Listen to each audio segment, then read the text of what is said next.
Gap between college and professional soccer. A league that's committed to advancing women's soccer, focusing on the development of the female soccer player during the summer months, elevating the competition to help each player reach that next level, providing high-level soccer for collegiate players, aspiring and former professionals, and international stars. Operating with professional standards because players and fans deserve an exceptional experience. Uniting players that inspire and are inspired. We are passionately growing the women's game. The future is bright for United Women's Soccer. It's time. Be part of the movement. Good morning, soccer fans. It is bright and early, 8 a.m. Eastern. Welcome to the UWS Kickoff Show. I'm your host, Jonathan Ward, and today we're excited to get you ready for Week 5 of the UWS. It's amazing to think that we are this far into the season of the Summer of Soccer, heading into the National Championship weekend in July, soon to be announced, as we kind of teased last week. Megan and I. Unfortunately, Megan is not joining us today. She is on her way, I believe, to Hawaii, or already there. Not quite sure. I think she might actually already be there, enjoying the warm weather, hopefully, and some sun. So today we will be talking a little bit about Week 4, going back and reflecting a little bit on that with Cincinnati Sirens, and also talking about Week 5 along with goals of the week. We'll try to get to that as well as save of the week too. But let's go ahead and get started for Week 4 in the UWS. It was an interesting week, at least, giving us a lot of opportunities to see kind of the league at play when we look at what happened. We had many games throughout the Great Lakes, Midwest, East, West, and Southwest Conference. We'll get more into that here in a little bit as well. But first, let's start off with the Great Lakes. Out of the Great Lakes, we had a couple of matches that were interesting to look at. We had 3 Friday, Saturday, and Sunday. Futsal Factory, Nationals SC. Nationals SC was able to get their first win of the season as they re-entered the UWS Summer of Soccer with their first game, a 2-1 win over Futsal Factory. Mackenzie Dollison was able to score the first goal of the season for Futsal Factory, just not enough to get them over, as Amber Best and Madison Madeley were able to get the Nationals up 2-1 and get over Futsal Factory. It's going to be interesting to see what happens with Futsal Factory the rest of the way as they try to climb out of an early hole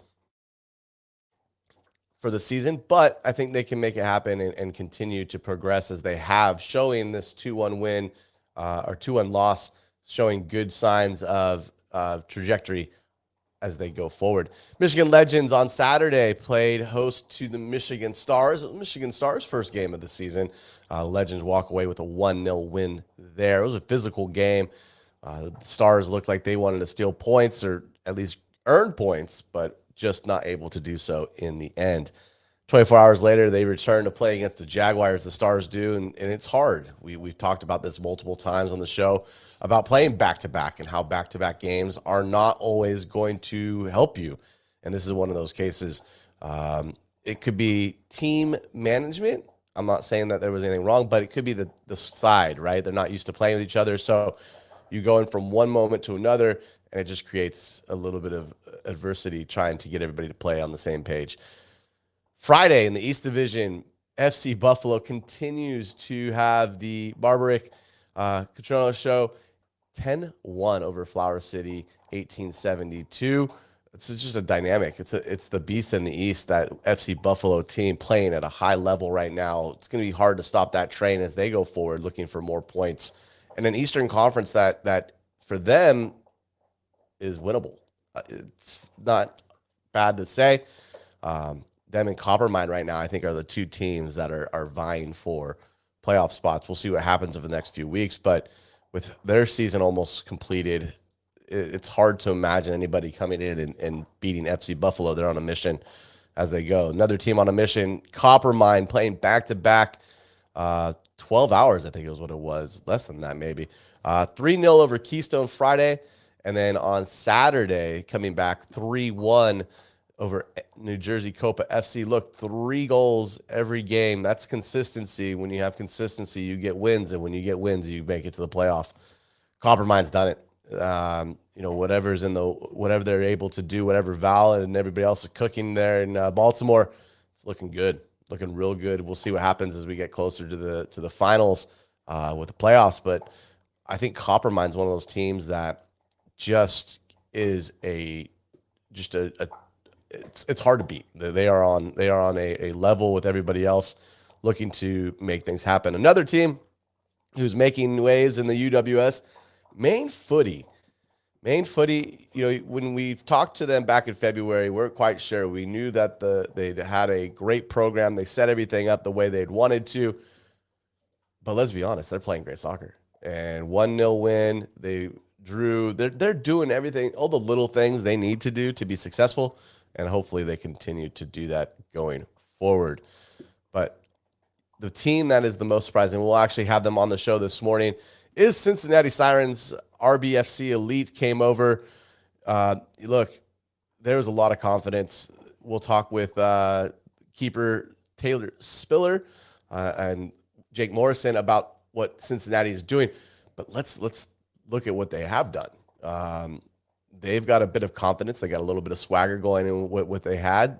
The opening 2-2 draw with Edgewater Castle definitely set them up for success. You're playing against a really good Edgewater team, and now they got a little confidence. They got a little opportunity to see what the summer of soccer brings, and now they're rolling. Not going to jinx it. We'll talk a little bit about that as we go, but to have put up 13 is a good sign at home. Let's see if they can do it again this week. Southwest, Friday, we talked a little bit about the Athenians losing to Austin Blues. Sunday, Luxoria 2, San Antonio Runners 0. This is one of those games where Luxoria, we know what they bring to the table. We know who's on their roster. We've seen these athletes before. They're going to be ready to play as well. Last year, 2 years ago was Lone Star. A lot of those players who were on that Lone Star team are now playing for Luxoria. So it will be very interesting to see if they can continue their winning ways from last year. Mid-table team trying to put it together this year. Maybe they've put it together. We'll find out. And then out west, we talked about Calgary Foothills needing to go down to Arizona and get a win, and that's exactly what they did, going down and capturing a 3-1 win, topping the conference along with SC Blue Heat. We'll talk about that one here as we get you ready for week 5. But with the West Division, SC Blue Heat winning 1-0 in the Hollywood Derby is what we named it. Late winner in that one. 90th plus minute. Sophia Rice giving the SC Blue Heat team a win. So we'll see what continues to grow there with the Western Conference. But Calgary Foothills doing what they need to do, getting those wins on the road. Hopefully this weekend they have FC Arizona at home. We'll see how that works out for them. So as we get you guys ready for week 5, let's go into some of the action from week 4 as it relates to goals of the week. I do not have Megan with me today. Megan is the one who produces all the saves and the goals.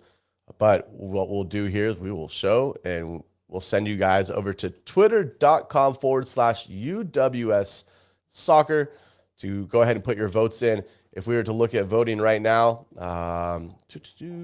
let's go to that. For goal of the week, we are sitting. Sorry, I'm singing to myself here.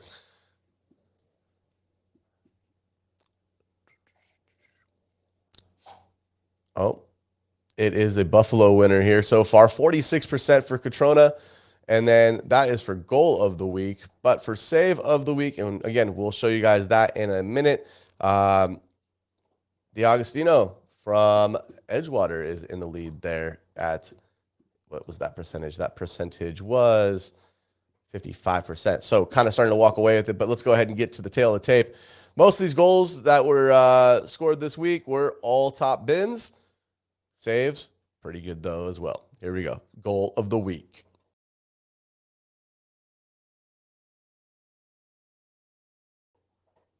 Oh, I'm not the goal of the week.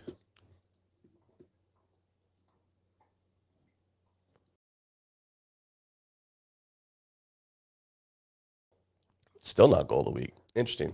All right. Well, we are having some technical difficulties, but we can share the screen from here. Let's go ahead and open.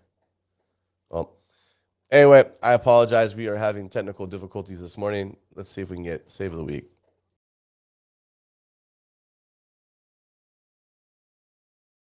Nope, we cannot get save of the week.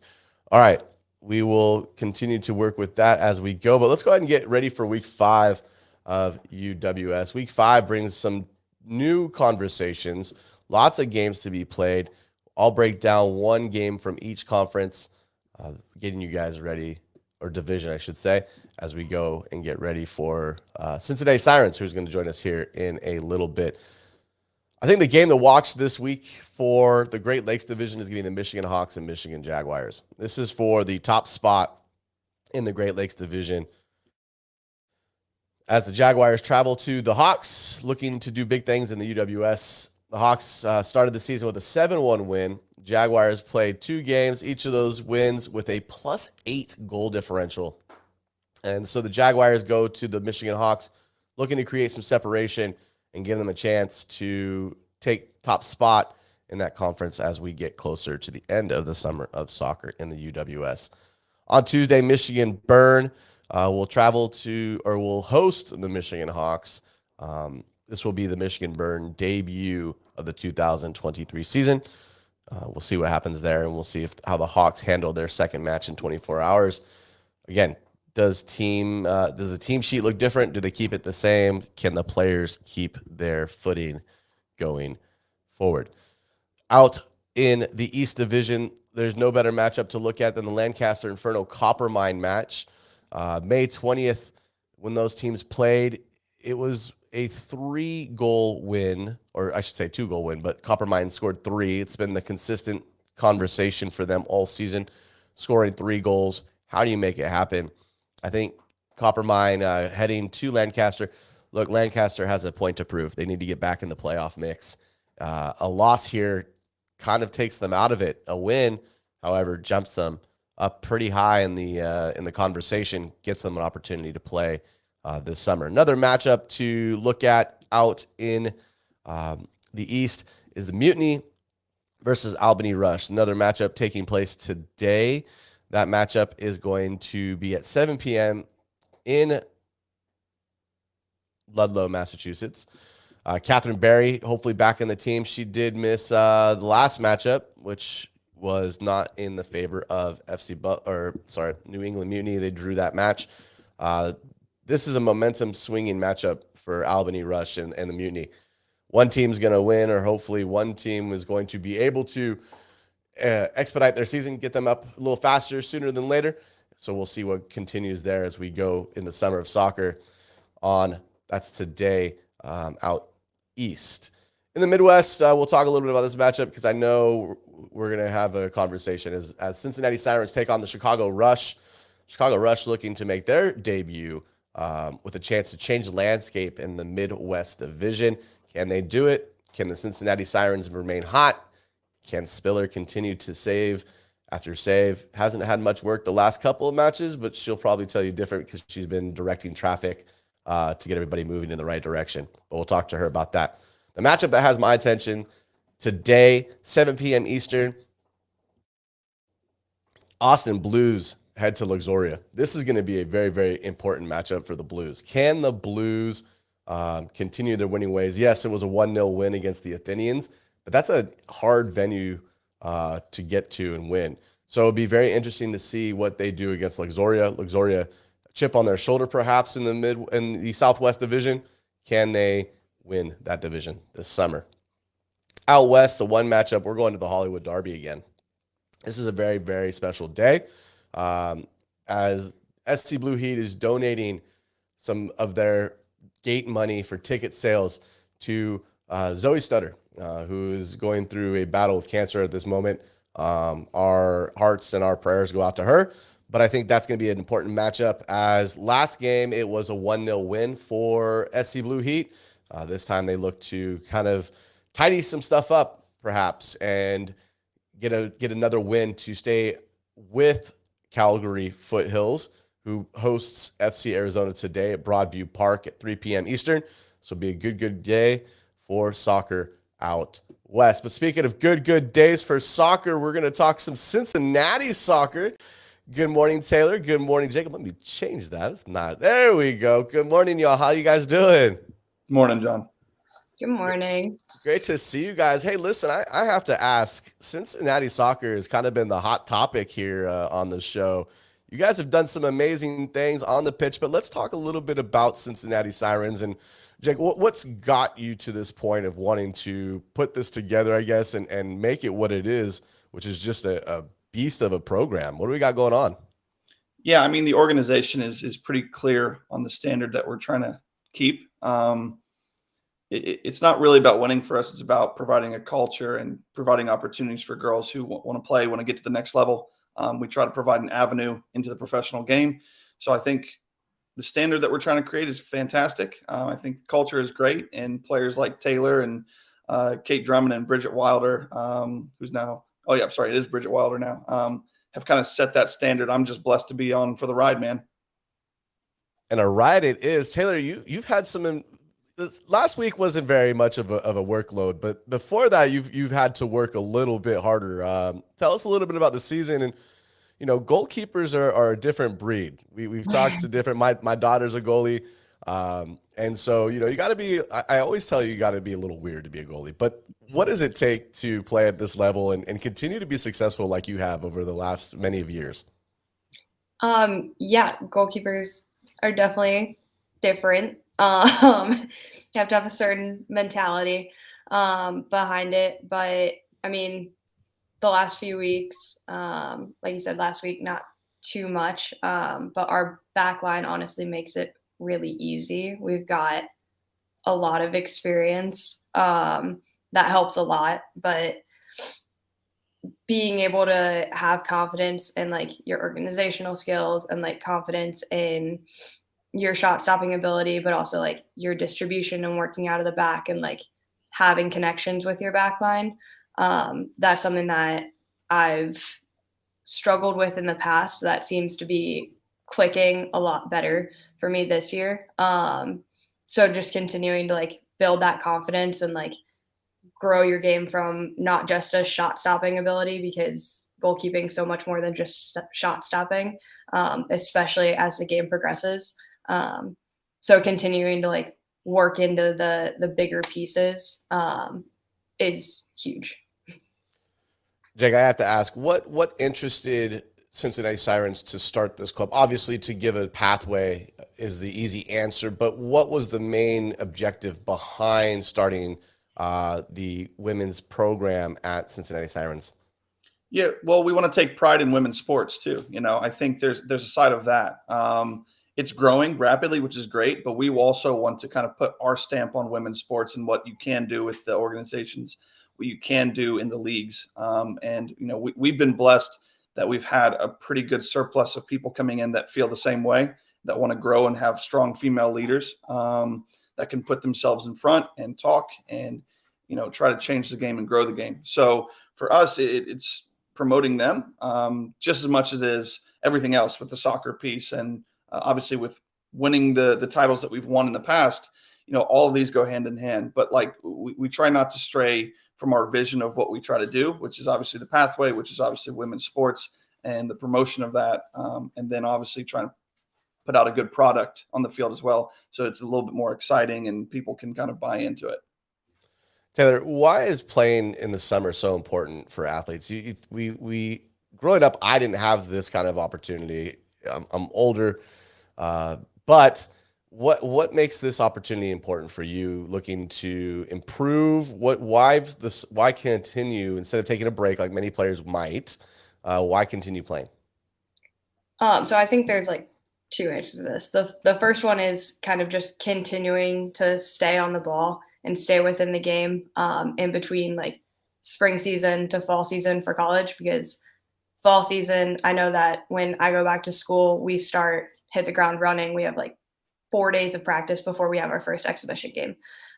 So continuing to like gain experience, especially if you don't get a lot of minutes at school, this is your opportunity to get that experience on the field.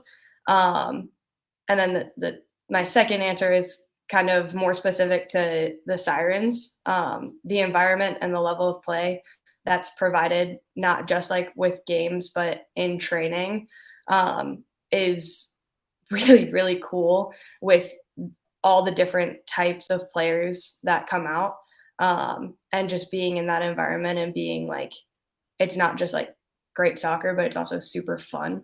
Like that makes it worth it to come back out every year, and like you look forward to not just your college seasons, but you look forward to coming back and playing in the summer. Jacob, what makes soccer in Cincinnati different? Different. Well, everybody's have their own unique twist to things. I think we have a pretty good market, which is cool. And I think Cincinnati is a wonderful city. And obviously having FC Cincinnati around, there's a lot of hype to it right now, and they're doing well. So soccer right now is at an all-time high in Cincinnati, which is fantastic.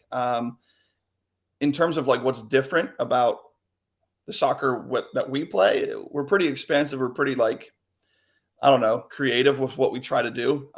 We try to expand people's comfort zones. We try to test them and challenge them to try different things. So for us, it's not about my tactics. It's not about what I want. It's really about understanding the game more, understanding what they should do at any college or higher level sport, and grow into their own. So what's different, I don't know if it's different from everybody else. What I know is we're challenging everyone to be the best version of themselves and challenge them to learn the game at a higher level. So Taylor, tell us a little bit about the team in general. Why do fans need to come out and support? Why do they need to be a part of this growth in this movement? It's so fun to watch. I mean, just the personalities within our team is incredible. I know that I have a blast, just like, I'm not just like watching from the back, but like I get to see everything from the back line and like being in goal. And like when we move the ball, when we are, moving and playing with each other, like truly, it's absolutely beautiful, and it's so fun to watch. And if you can hear us on the field, it's also so fun to hear. But just like the connections that you can see, and the style of play and the ability for like all these different types of players to come in and just play off each other is very, very fun. What's the objective this season, guys? Is it to have a solid showing? Is it to, get to the playoffs? Is it to prove that, yeah, hey, we're here to stay? We see a lot of teams come in to the UWS year one, and it's hard to either transition from wherever they're coming from or get involved. What's the objective for Siren Soccer? Taylor, do you want me to say this or you? You can go ahead. Okay. There's different approaches to this in the goals department for what we want. Number one, first and foremost, and I try to say it every day, is can we get everyone that's within our rostered group better? Are they ready for their college season? Are they ready to go play professional? That's my number one priority. My number two priority, though, which is not far behind that, is we have a standard of winning, and we've had a culture of winning, whether it's in arena or in the past with outdoor. And we're trying to keep that culture. We're trying to keep that same kind of tradition of winning. So selfishly, yes, I want to get to the playoffs. I want to do well there. But from an unselfish standpoint, we're blessed to be in this league. We're blessed to be playing some fantastic teams. And we're enjoying the ride. So wherever it takes us, we're happy. But I'll be a little bit happier if we make to the playoffs. Tell me a little bit about the PASL and the Cincinnati Sirens in that league. What is it about? How can people find out more about what you guys do in the area? Because Who knows? Maybe there's some fans watching today who didn't even know you guys had an indoor team, and it's been mentioned. I know I've mentioned it before in the show, but what is the PASL? Yeah, PASL stands for Premier Arena Soccer League. And for viewers out there that don't know about arena soccer, you should probably buy into it because it's a lot of fun. It's a big combination of different sports. It's fast paced. It's basically small sided with walls around you. They allow the physicality to rise a little bit along with that. So if you like fast paced stuff, that's where you want to be.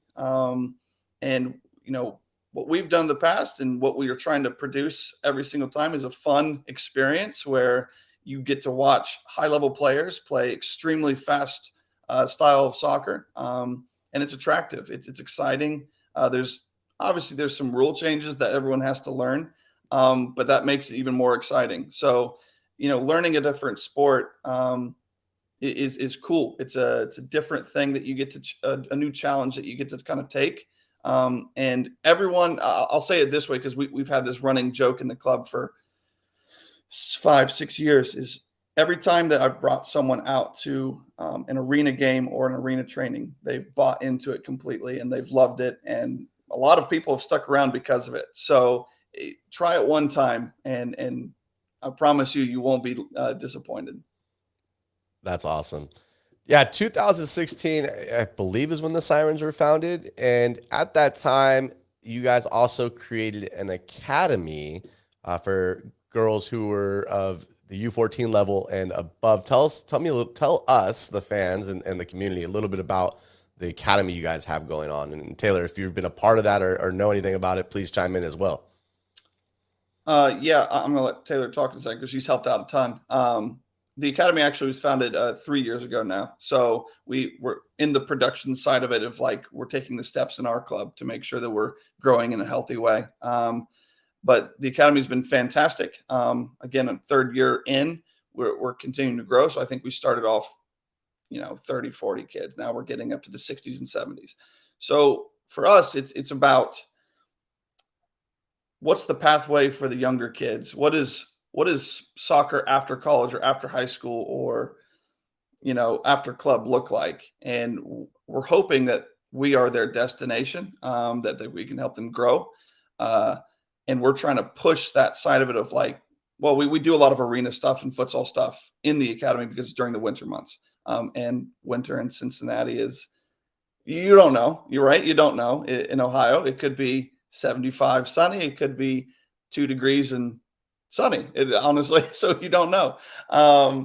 But yeah, we try to push the different levels of game. Again, talking about pushing comfort levels and challenging them in new ways to help their club, their high school, their college. So that's the production that we try to put on, for that academy. Now I'm done talking. I'll let Taylor talk because she helped out a little bit. I'll let her take over.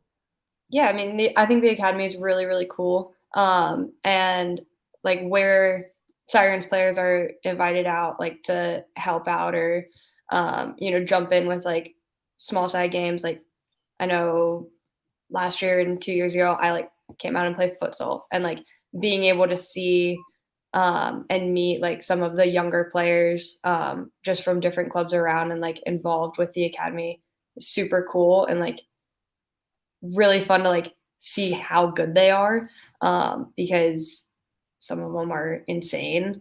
And like just being able to kind of be in and around the community and have that effect on like younger players, seeing like, oh, there is something else after club, after high school, after college, whatever I'm doing, I can still play, and I can still play at a high level type of thing.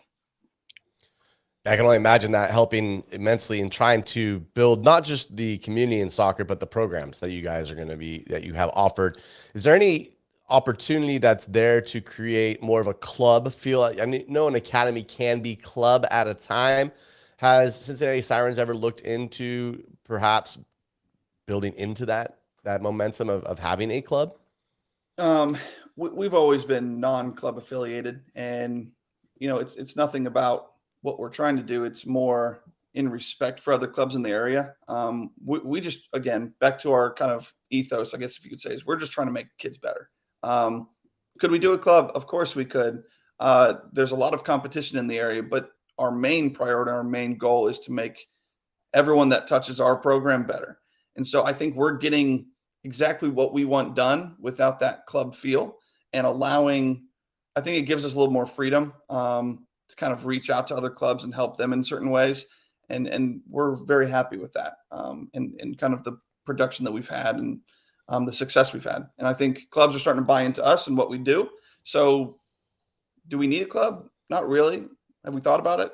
Maybe. Sometimes we talk about it, but where we're at right now is pretty good, and we're content with it. I think it makes more sense as a team, as a brand, as Cincinnati Sirens is to probably affiliate and to grow with the community that's at hand, and help diversify, what's happening in the community, and work with the players individually. So that's awesome that you guys are working just to keep everybody in the same picture.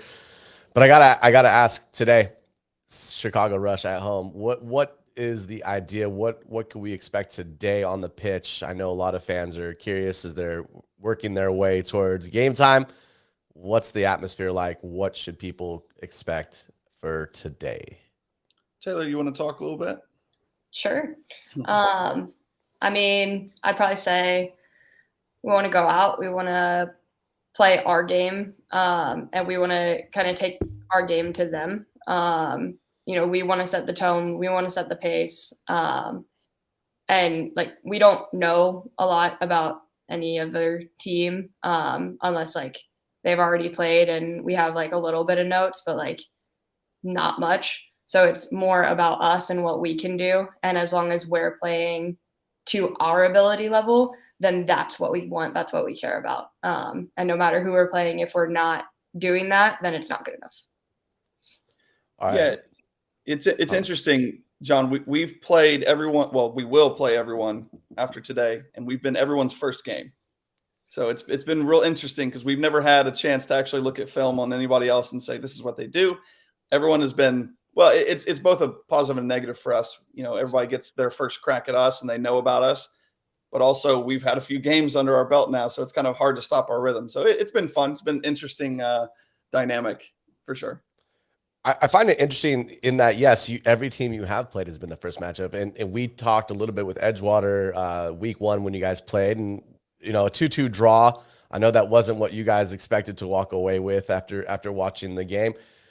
But what is it about not having to watch film that makes it easier on you as a coach, and Taylor, as you as a player? How does that make it easier for you? I know, obviously, as a coach myself, I sit there, I will look at every piece of footage. I will look at every little nuance. Does this kid tie his shoes 4 or 5 times a game? Where can I find the weakness? You don't get that opportunity. So how do you adjust and just play the game? Do you stick with what you have? Does the team sheet change? Do you give other players opportunity to play a little bit more? What's the goal behind that one? Well, I think it's to what Taylor said is, we have a pretty clear-cut idea of how we want to play. And I don't want to change that against whoever we play. I think we need to be the people setting the standard and setting the tone. Anytime that you try to give the other team the advantage, I think that's when you lose your advantages. So we try to play the same soccer no matter what. And there's always ways to break down a team through your structure. It's only about how the girls react to it. So for us, nothing changes, whether it's film or not. I think film's a fantastic addition. We've put a lot of stuff through our network to make sure the girls feel prepared on what we're trying to do. But at the same time, the film doesn't cause the success of the game. It's all about the performance. So as much as film you can put on great, it's fantastic. But our girls need to perform. They know that. I know that. And hopefully, again, today we'll do that.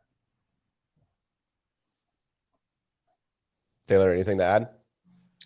I mean, I agree with everything. I also think our players, with the depth of experience, that's if it's not with every single person on the field already, the amount of experience of our most experienced players, they can make changes on the fly and communicate that to everybody on the field. So if anything comes across that we weren't, prepared for, we can make the change pretty easily. But like Jake said, it's not even a change in how we play. It's just we just need to be more aware of this. and this is how we can do this in this style of play.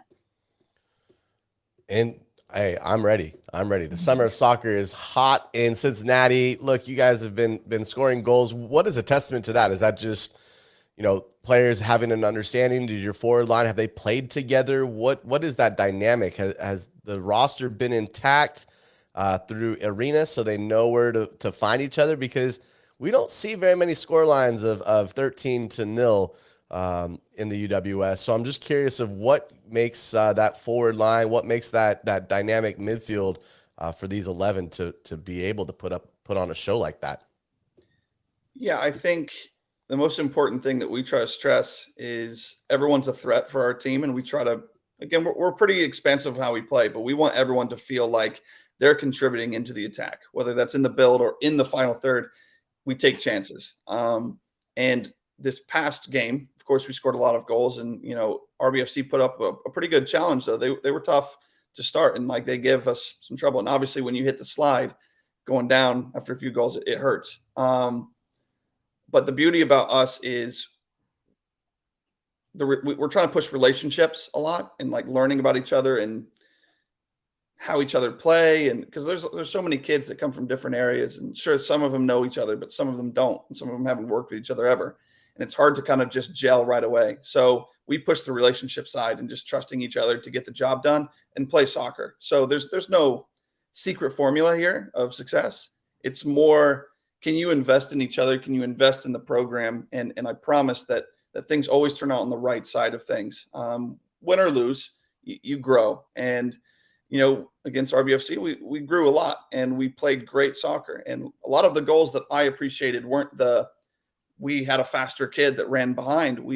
Some of our best goals were 5 one-touch passes into the final third with a slot ball across and tapped home. Like, that's telling me that we're buying into each other at that point and not just over the top. Let's see our legs and we'll be good.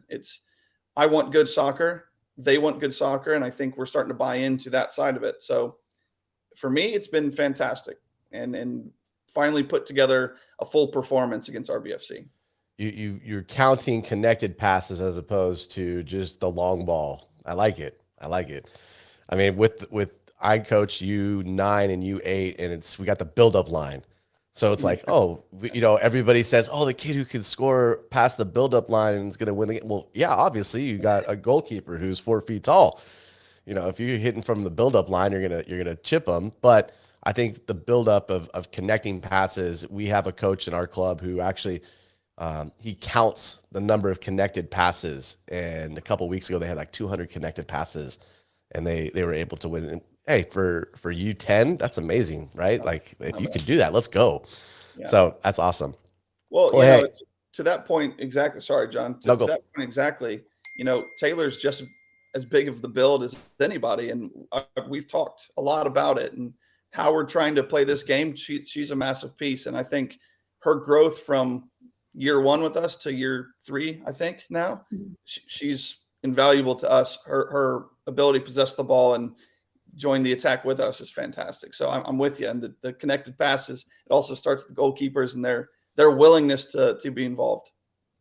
Taylor, who do you model your game after as a goalkeeper? I know some goalkeepers have this the Jorge Campos idea where they think they're a forward, and then there's some who are just like, I'm just going to be a goal stopper. Or there's even some who make mistakes, like David De Gea. I won't say that out loud. I just did, though. But what is your style of play as a goalkeeper, and who do you model after? I can't say I model after anyone specifically, but I like looking at other people's like games and like taking little bits and pieces from each like thing, or from each person. And I think a huge piece of it is I've trained with a lot of different coaches, not just goalkeeper coaches, but for a couple years, when I first started goalkeeping, the primary people I trained with were field players, and they trained me in goal. And so like a huge piece of it for me has been like, okay, like a little bit of me is like a field player playing in goal. But at the same time, I take major pride in all the little technical pieces of goalkeeping, and in that like shot stopping element. And then like going into this year, being asked to play a lot more out of the back, and instead of looking high and wide, looking short and inside. And that's been really, really fun. And I've gotten to kind of use my field player like want or like desire, and like look at it as more of, okay, I'm a part of the back line. I'm not just like sitting behind them waiting for the ball to come through, but like I need to be more active in the play, and I can use myself as like a swing for the team, or like another option, like a true 11th player on the field, not just 10 field players and one goalkeeper. So that kind of answers the question. But yeah. So now, field players, we all have boots that we wear to kind of give us some, excitement, and that's our flair, because you have your kit and then you have your boots. Keepers get gloves. Do you have a special brand? Do you have a special style? Or you just give me a pair of gloves and let's go? Oh man. I love West Coast goalkeeping. They're incredible. But at school, my school's sponsored by Adidas. And I like not having to pay for things. So I wear the Adidas gloves. And they've actually grown on me majorly. And now I can't really go back. So you've left the West Coast family. Oh no. No, I mean, like, I will still I'll still buy them. But right now, like the tight fit of the Adidas gloves, I can feel the ball. I'm used to it now after 4 years. So what's your go-to West Coast glove? Because my daughter's a Spider. She loves her Spiders. Mm-hmm. I was Kona for years, and then I got a pair of Spiders, I think my last 2 years wearing them, and I love them because they're a little bit tighter of a fit, but they still have like the actual feel of a goalkeeping glove. Always got to have them. Hey, they were in Ted Lasso too, so they've made it.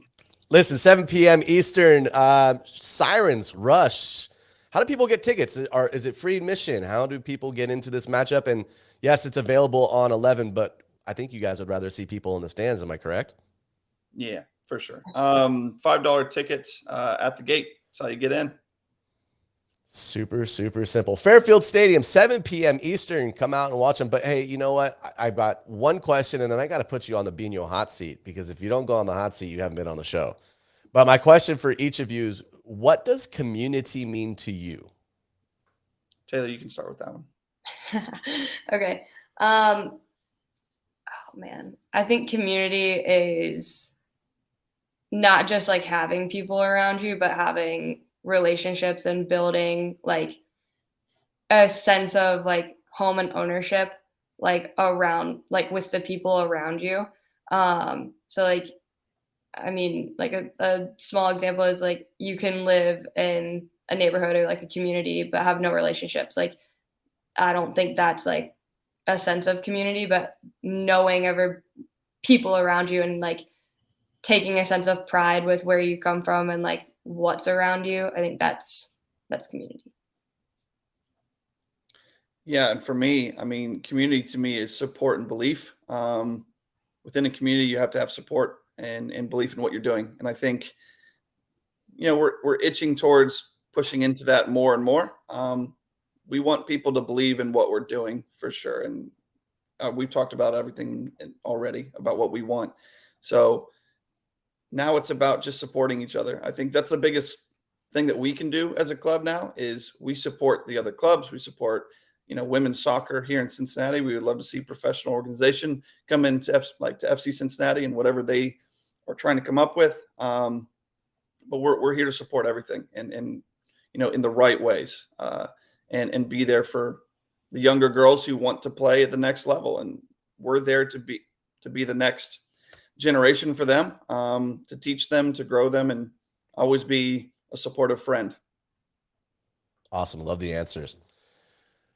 Bino hot seat. Have you guys ever seen this game, Bino? Yes. It is a flick board game. It is probably the coolest flicking game you can ever find in America. So check it out. Bino boards. You can just type that into the good old Google machine and you'll be able to see it. But We have like 2 or 3 here at the house, and my kids love it. So we'll take it. But hey, it wouldn't be a day without asking these questions. Feel free to not answer, but you should answer because that's the way to do it. We have some separate questions for Taylor and for Jacob. Let's get started. Taylor, what teammate does not get the aux cord on game day? Oh man. I'm gonna go ahead and say myself because I'll never take it. Okay. All right. Taylor, Jacob, as a coach to training, are you the first coach on the pitch or the last coach on the pitch as it relates to training days? I'm first. Alex and Jackson are always late. They're miles late. Alex has been like 30 minutes late to training almost every day. It's me. It's always me. Taylor, sprints or squats? Which one are you preferring, sprints or squats? Sprints. Jacob, beach or mountains for vacation? Oh, the beach for sure. Going to the Cayman Islands here in about 4 weeks. So, all right. All right. So you're not planning more summer of soccer, just going to the Caymans, just trying to get away? Yeah, sure. Fair enough. Fair enough. Taylor, black licorice, is it good or bad? I don't think it's good. I'm gonna go bad. Jacob, gummy bears or gummy worms? Gummy bears, 100%. Ooh. All right. Taylor, texting or talking? Which one are you going with? Talking. Let's see. Jacob, favorite day of the week? Ooh, game day. Come on, John. Game day. Game day. All right. Fair, fair. All right. Last one. Actually, no. I'm going to go with a different one after that. Water plain or with ice? Both of you. Plain water or with ice? Ooh, so you got him stumped. I'm going to say plain, I think. I'm going to go with the coach's usually descriptive answer is it's situational. I think if you're about to talk, you want no water. If you're like on a hot day and you're not going to talk to anybody, ice cold water to refresh you. So, all right. Taylor, least favorite running test? Test specifically? Test specifically. It could be X's. It could be, whatever you want. What's the least favorite? 300-yard shuttles. Okay. With 25-yard splits. Ooh, getting terrible. Specific. Jacob, you being a coach, what's your favorite running test to see these players sweat or just say I quit? Whatever, you win, coach. I super unpopular here, but I appreciate the beep test, not because of the test itself, but from the supportive second group that is trying to help that first group achieve something. I think it's something special if you treat it right. Everyone hates it. Of course, you don't want to run that test ever, but it's cool to see the team come together when you run that test. All right. Last question, and we will let you guys get out and get ready for game day because it is game day. It is Jacob's favorite day of the week. That's right. Most embarrassing soccer moment. Okay. Now, you cannot beat the last one because we had Main Footy on, and their answer was got kicked in the chicklets, lost the chicklets, and still got yellow carded. Oh. You cannot beat that, but let's see. Okay. This is just the first one that comes to my mind. It's probably not the most embarrassing, but my freshman year in college, it was at practice, and I was like a terrified little freshman, and we were playing short-sided, so the goal was pushed up to half, and I was on the goal that didn't have the 18, and I was paying attention to where I was in relation to everything, but I was backtracking, and I'm still backtracking, and I end up in the net, and just literally trip over like the back of the goal. Like didn't realize it until then. And I did that as they were shooting. Yeah, it was rough. It was terrible. You're really making coaching too. Could be coaching too. I mean, as coaches, we have embarrassing moments too. You're making me go back in the archives, John. I'm pretty well out of soccer now. You're not that old, man. Not that old, but all right. So, there was a time in college where I was a defender, went up for a header and lost my right contact, and my depth perception went way off. And I remember going up for a header on a free kick, and I think I missed it by 7 yards. I thought it was there. I thought it was going right to my head and swung in. It was already past me by that point. So I think that moment I got a lot of, stick from my friends and my family. Sure. What were you doing? I got tested for a concussion that moment. I just said I couldn't see anything. So I was gonna say most of the time we would probably think it was a concussion symptom, but especially if you're 5 yards short. yeah, it was bad. Yeah, it was bad. I have terrible vision. So Oh man. Well, now you're okay. Now you're okay. They have LASIK for this now. it's true. So, well, hey, thank you for joining us, you guys. I really appreciate it. I know you guys have some chalk talk to get to perhaps and a day ready for soccer in Cincinnati. If you cannot make it out to Fairfield Stadium, you can definitely check them out on 11. Type in UWS soccer. You can look for all the matchups of the summer of soccer as you get ready for week 5. I appreciate the time that you guys have given us today. Hopefully all goes well the rest of the season, and we see you at the national championship in July. Sounds good. Thanks, John. Appreciate it. You get your vacation, but you don't get your vacation kind of thing. That's right. Awesome. Well, thank you, everybody. We'll talk to you guys next week on the UWS Kickoff Show, powered by Bino. Until then, we'll see you all later. Bye, everyone. Bye.